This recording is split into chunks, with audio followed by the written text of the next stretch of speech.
থেকে আমরা তৈরি করছি এক বিশেষ চিত্র। শিয়ালদা থেকে বউবাজার পর্যন্ত মেট্রো ট্রায়াল রান। বউবাজারের যে অংশে বিপর্যয় ঘটেছিল সেখানেই চলল মেট্রো। 2019 সাল থেকে 4 বার বিপর্যয় ঘটেছে বউবাজারের ভূগর্ভের একাধিক অংশে অত্যাধুনিক সরঞ্জাম ব্যবহার এবং নিজেদের পরিকল্পনা বদল করে অবশেষে বউবাজারের মাটির তলায় মেট্রো লাইন বসানো শেষ। আজ বউবাজারের নিচ দিয়ে যাওয়ার সময় অত্যন্ত ধীর গতিতে মেট্রো ট্রায়াল রান করা হয়। মেট্রো ট্রায়াল রান শেষে কি বলছে মেট্রো রেল কর্তৃপক্ষ জানবো। আমাদের সঙ্গে রয়েছেন আমাদের প্রতিনিধি শান্ত। একদমই, দেখো, শিয়ালদহ থেকে এসপ্ল্যানেড পর্যন্ত এই মেট্রো চলে এবং 2.63 কিলোমিটার টোটাল অংশ, যেখান থেকে আজ প্রথমবারের জন্য ট্রায়াল রান করা হয়। মূলত মেট্রো যিনি জেনারেল ম্যানেজার পি উদয় রেড্ডি, তিনি পুরো বিষয় দেখেন এবং তার তত্ত্বাবধানে মেট্রো কতটা কোথায় থামছে, কতটা অংশ কাজ হয়েছে, গোটা বিষয়টি দেখেন এবং তিনি কাজের প্রতি যথেষ্ট সন্তুষ্ট।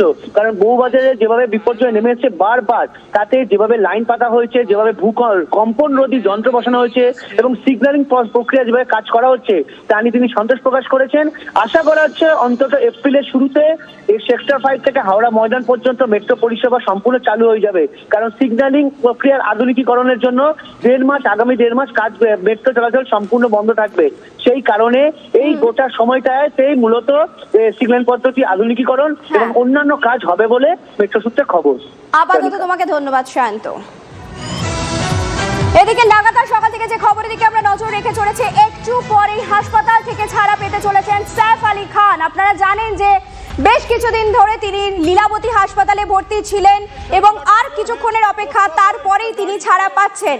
জেপি সিং এই মুহূর্তে আমাদের প্রতিনিধি রয়েছেন সেখান থেকে। Mister Singh, I want to know how long it will take to release him.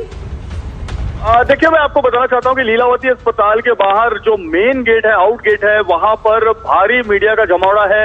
Police बहुत बड़ी संख्या में है और थोड़ी देर पहले यहां पर करीना कपूर व्हाइट कलर की रेंज रोवर कार से जब बाहर निकली, पूरी तरह से उनके कार का जो कांच है वो ब्लैक था और ये बड़ा क्योस हो गया उस समय समझना कि सैफ अली खान उसके अंदर है या नहीं है।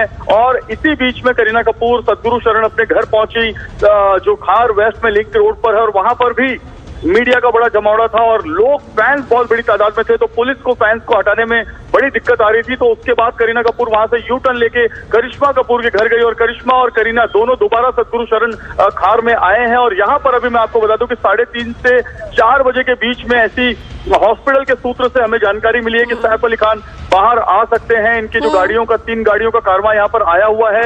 अब सैफ अली खान पैदल चलकर आते हैं या फिर व्हील चेयर पर आते हैं, क्योंकि डॉक्टरों ने उन्हें व्हील चेयर पर बाहर निकलने की सलाह दी है। तो फिलहाल आपको शुक्रिया। কথা বলছিলাম জেপি সিং আমাদের প্রতিনিধি এই মুহূর্তে লীলাবতী হাসপাতালের সামনে রয়েছেন এবং তিনি জানালেন যে আর কিছুক্ষণের অপেক্ষা, ইতিমধ্যেই করিশ্মা কাপুর এবং করিনা কাপুর পৌঁছে গেছেন, তারপরে হাসপাতাল থেকে মুক্তি পেতে চলেছেন সैफ।